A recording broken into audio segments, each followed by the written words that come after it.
muggy day. Sky's gloomy, air's all wet. Oh, man. At least let me finish my sentence. Ugh. Ugh. Cold, cold, cold. Oh.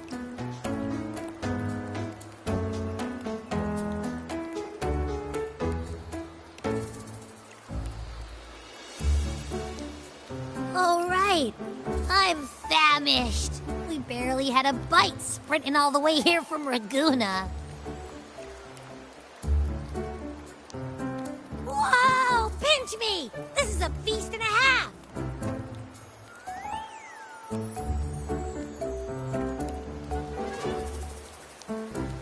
Hey, Rover. So, we did bring enough money, right? I mean, we kind of rushed out without grabbing anything. Oh, that. Don't worry, money's not an issue. Augusta made sure we're covered. All our food and lodging here in Septimon is billed straight to the F4's palace. But I think the owner might have overdone it a little. Ha! Better get used to it. You're the champ of the Great Aegon. And you know me. If food's on offer, I'll be a scoffer. Yeah, no leftovers, guaranteed.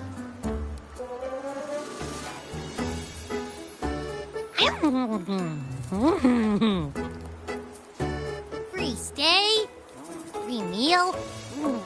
The Zephyr really knows how to treat guests. Maybe we should, you know, hang around a bit longer.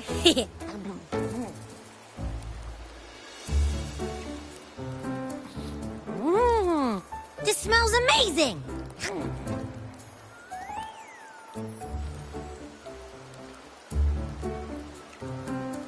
Abby, what do you think Imperator wants me to find? If Cardathia's right, the last clues should be somewhere on the Sanguis Plateaus. We're so close to the finish line. Just one step away. But our pace has slowed. Relax. We're already back in Septimon. What's the rush?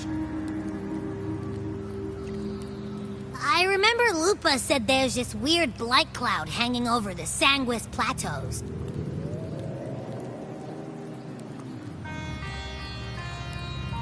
And when the high tide, or whatever, rolls around, all the gladiators go there to hunt tacit discords. Wait, is the high tide coming up soon? The Aphra's invite did say something about a big hunt. Huh, that reminds me. Aren't we supposed to meet her today? A messenger came this morning. Augusta is dealing with an emergency, so our meeting's postponed. Looks like it'll be a while. An unexpected change. It's throwing everything off course. I don't like the feel of it. And why me for this hunt? If it's about the Great Aegon, the messenger said none of the other gladiators were invited.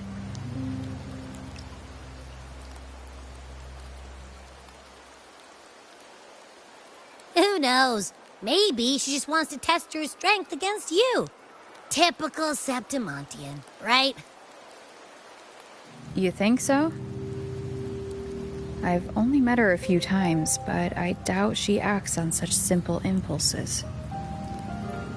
And as the F4, can she really thoughtlessly do whatever she wants? Guessed from afar, you possess eyes as clear as crystal.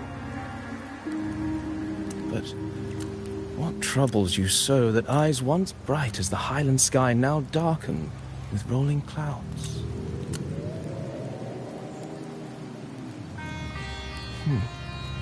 A warrior who walks the blade's edge does not falter over trifles. The clouds, if I may guess, are cast from the throne. At the peak of Capitolini Hill, beneath the pale walls of the Ephes Palace, secrets lie buried. And the most intricate among them are those born from the pursuit of power. Even one as honorable as the Epher must learn when to be ruthless. In Septimont, a city forged in iron and blood, anyone who seeks the throne without knowing the cost is no better than a lamb marching to the butcher's knife.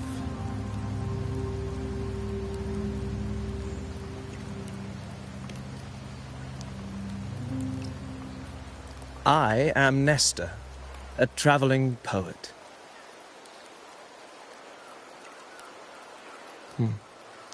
The rains in Septimont never seem eager to leave this season.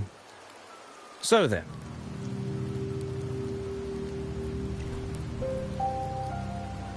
if you are curious about the Ethel, then allow me to say that nothing would honor me more than to offer even a modest service to the champion of the great Aegon. Wait, how do you know she's the champion?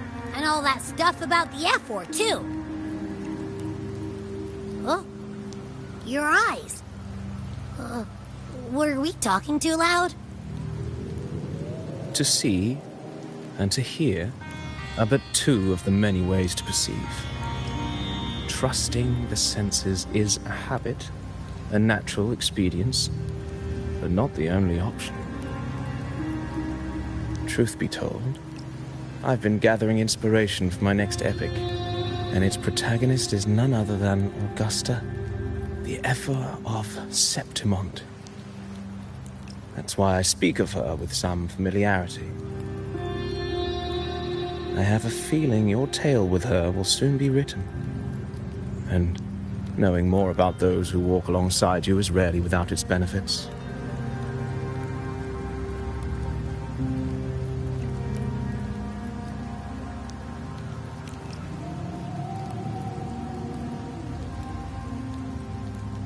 Augusta, a girl of humble birth, a resonator of modest talent, a commoner without noble patronage, and yet, from the den of wolves that is Septimont City, she rose and eventually claimed her place. Just like the burning sun was once a cloud of dust.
Fail enough times, and you might eventually succeed.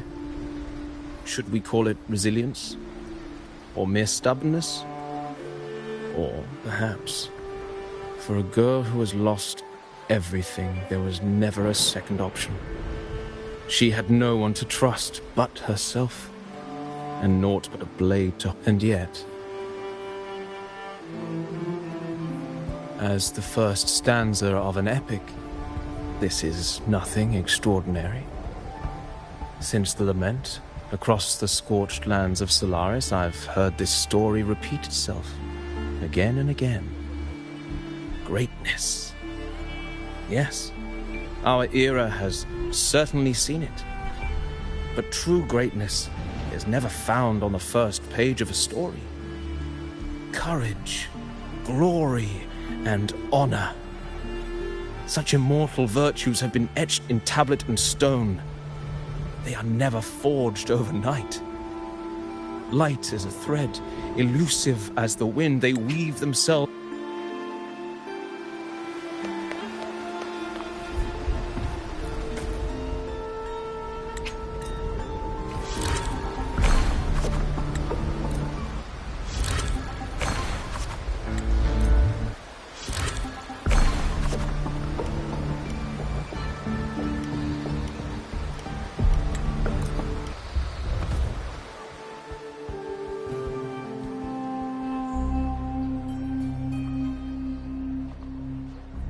Merely the rough shape of a short epic. This is all I can offer about the Ephor.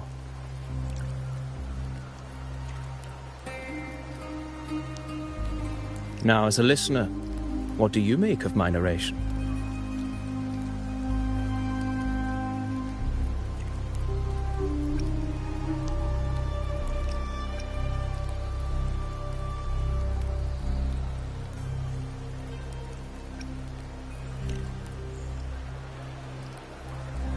Unembellished opinion.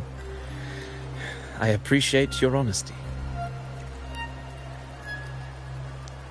If the tale is bland, then perhaps my heart hasn't yet aligned with her noble soul. May the ever-burning sun cast away my doubts and wake my dusky mind from its slumber. But putting uninspired rhetoric aside, I still have one thing to confess. That is, through my words, your knowledge of the Ephor remains, at best, incomplete. Poetry can only offer a glimpse of the true story, the reality of people, events, and things slips beyond the grasp of words. I do not belong in the pages of the epic, so I remain confined to the observer's gaze. I can imagine events and emotions unfold, but I cannot truly recreate them. Here's some advice for you, though I hesitate to call it such. If you want the truth of a story, step into it. Become part of it. The opportunity stands before you now. As I've said, the tale between you and Augusta, the hero of Septimont, is only now turning its next page.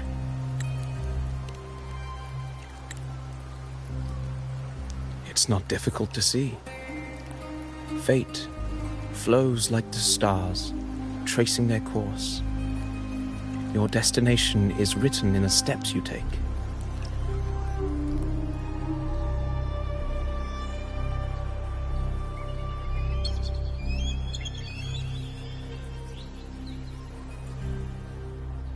The rain is passing. I hear it ceasing its symphony upon the earth. It is time for farewells. Before I leave, may I ask you one last question? What is it that has lifted Augusta to the seat of power? What is it that makes a ruler?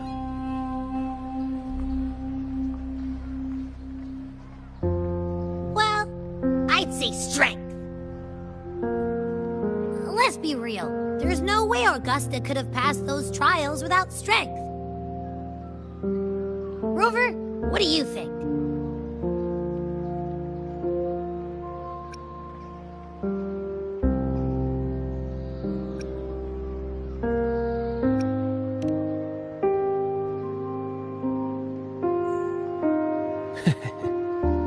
You needn't rush to answer now.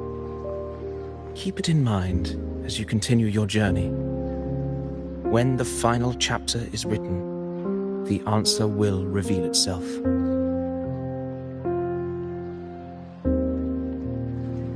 Farewell, my friend. Our paths crossed by fate and by chance.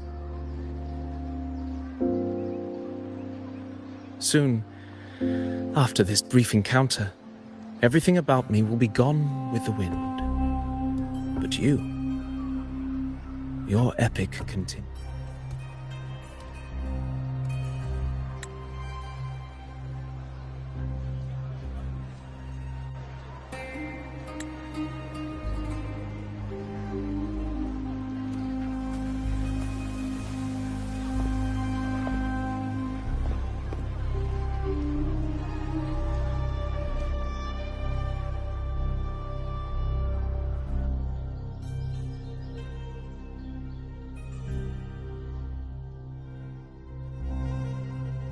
Your Excellency, you have indulged her too much.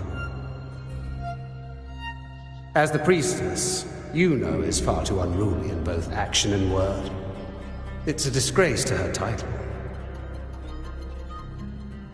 Indeed. She entered the palace unannounced, uninvited, and with no decorum.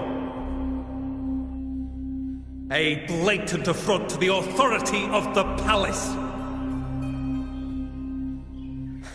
Same as always. Senators, all she crossed was a doorway. One too insignificant to carry the weight of our authority, or defend anyone's fragile pride. Let us not forget, it is not the walls of Capitolini Hill that command fear. It is my will, my sword, and our relentless conquest. I know your fear. You fear a priestess's voice drowning yours, and a rebel challenging the Senate's rules. But listen well. Power does not bow to sycophants, cowering behind their traditions. If you seek power, then step from the shadows. Face me, and prove yourself worthy. Took you long enough, Augusta. Handling the senators takes time. You know that. Well, to keep our esteemed priestess from waiting, maybe next time I'll just leave them to their own devices. I'll make sure they record every detail of your feat and relay it word for word to Grandmother Lilibet. Priestess Iuno, unruly behavior, left Tetragon Temple without permission and trespassed into the Ephor's palace.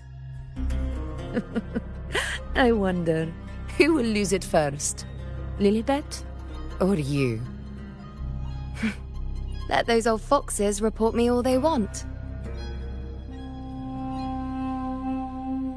If they step into the tetragon left foot first, I'll shoot the left. Right foot first, I'll shoot the right.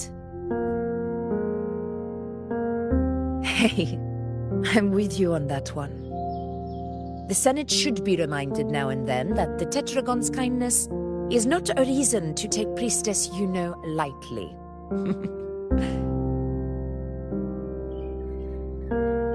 Why didn't you wait there? I had everything handled. We depart for the hunting ground tonight. If anything changed, you could have reached me by my terminal. You didn't need to come all the way here. I want you free of duty until that day arrives. You're overthinking it, Augusta. I'm here to see that person. Grandmother Lilibet said her fate is one of unknowable void. Sounds intriguing enough to make time for.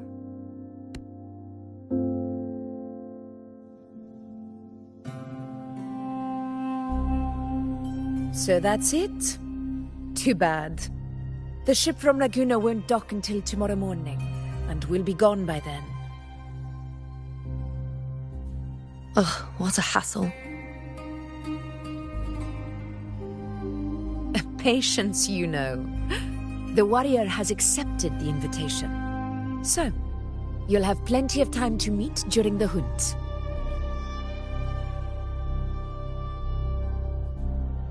Is there something else you want to say? I read Grandma Lilliput's Book of Prophecies. A hunt and our plan, neither end well. Are you sure we should go through with this? Risk does not trouble me. Peril simply requires greater strength. But really, when did you start caring about the temple's traditions?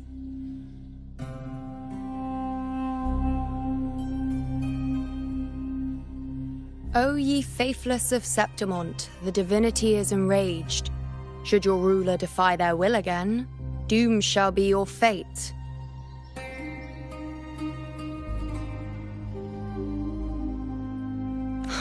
Lately, I've been hearing murmurs from the nobles again, about the ancient prophecy from Raguna. I will admit, those words once carried weight.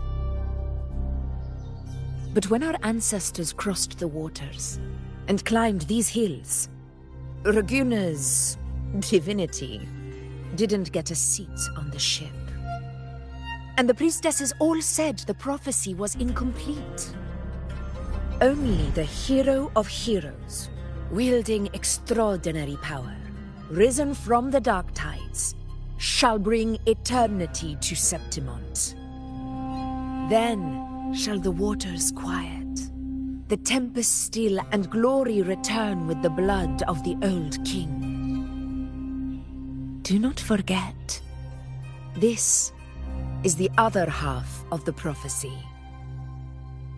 Fabius, Attilius, Valeria, one after another, these heroes have saved Septimont from the brink of ruin. As long as a hero stands, no disaster can break this eternal city.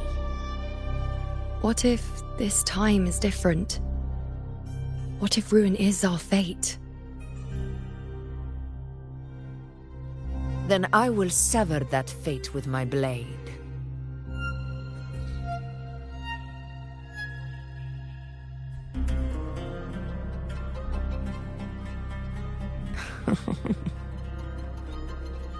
What's so amusing?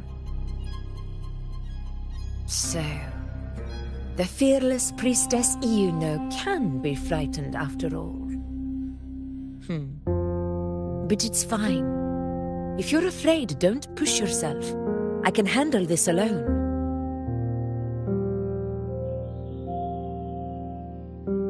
Most revered priestess, wait for me in the temple. I shall return victorious. Frightened. Me? If anything, it's you, trying to shut me out and face it alone. Fine. Go ahead. You'll come back to me sooner or later. That I can't deny. I knew it. So you do need me for this hunt. Thank you. You know. Why are you saying this?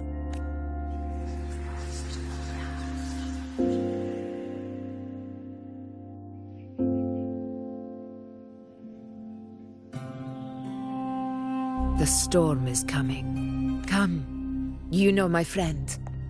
The best way to greet a storm is to walk straight into it.